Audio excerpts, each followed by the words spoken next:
আসসালামু আলাইকুম সম্মানিত দর্শক। আজ আমরা কথা বলবো চট্টগ্রাম বিশ্ববিদ্যালয়ে সাম্প্রতিক ঘটে যাওয়া ঘটনার বিষয়ে, যেখানে বলা হচ্ছে ১৫০ জনের বেশি শিক্ষার্থী গুরুতর আহত হয়েছেন। কিন্তু প্রশ্ন হলো, এই ১৫০ জন শিক্ষার্থীর মধ্যে একজনও কি ক্যাম্পাসের ভেতরে মার খেয়েছেন? উত্তরটা বেশ পরিষ্কার, না। সবাই এলাকাতে গিয়েই মার খেয়েছে। অথচ এখন পুরো দায় চাপানো হচ্ছে এলাকাবাসীর উপর। শিক্ষার্থীরা যেন একেবারে সাধু, আর এলাকাবাসী পুরোপুরি দোষী, এমন একটি ন্যারেটিভ দাঁড় করানোর চেষ্টা করা হচ্ছে।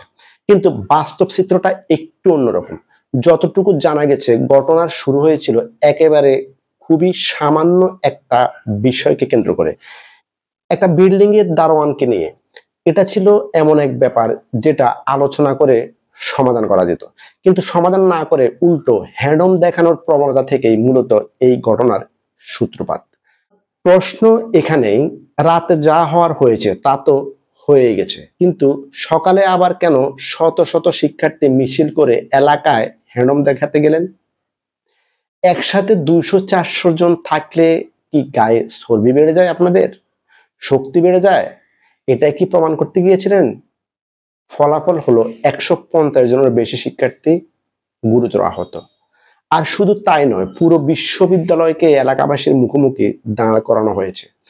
কজনের ভুল সিদ্ধান্তের কারণে একটা প্রতিষ্ঠান, একটা সমাজ আর একটা বিশ্ববিদ্যালয়ের মর্যাদা প্রশ্নবিদ্ধ হলো। এখন প্রশ্নটা একেবারেই স্পষ্ট, এই ঘটনার দায় কার? কে এর জন্য দায়িত্ব নেবে? আমরা গতকাল থেকে বলছিলাম, শিবিরের ফাঁদে পা দিয়েন না। কারণ শিবির সবসময় চায় ছাত্র সমাজকে বিভক্ত করে দিতে, শিক্ষার্থী আর এলাকাবাসীর মধ্যে সংঘাত বাঁধিয়ে দিতে। যদি শিক্ষার্থীরা নিজেরাই তাদের ফাঁদে পা দেয়, তাহলে ক্ষতি হবে গোটা বিশ্ববিদ্যালয়ের। এখন যেটা ঘটেছে সেটা সামান্য একটা বিষয় থেকে শুরু হয়ে বিশাল সংঘর্ষের রূপ নিয়েছে। ফলাফল, বিশ্ববিদ্যালয়ের ভাবমূর্তি নষ্ট, শত শত শিক্ষার্থী আহত, আর একটা অকারণ শত্রুতার সূচনা।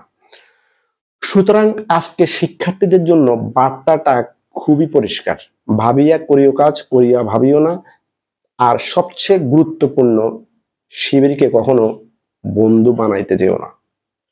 কারণ আজ যদি শিবিরের ফাঁদে পা দেও, আগামীতে তার মূল্য দিতে হবে, শুধু শিক্ষার্থী নয়, পুরো বিশ্ববিদ্যালয়কে। আলোচনা যদি আপনাদের ভালো লাগে তাহলে চ্যানেলটিকে সাবস্ক্রাইব করবেন। ধন্যবাদ।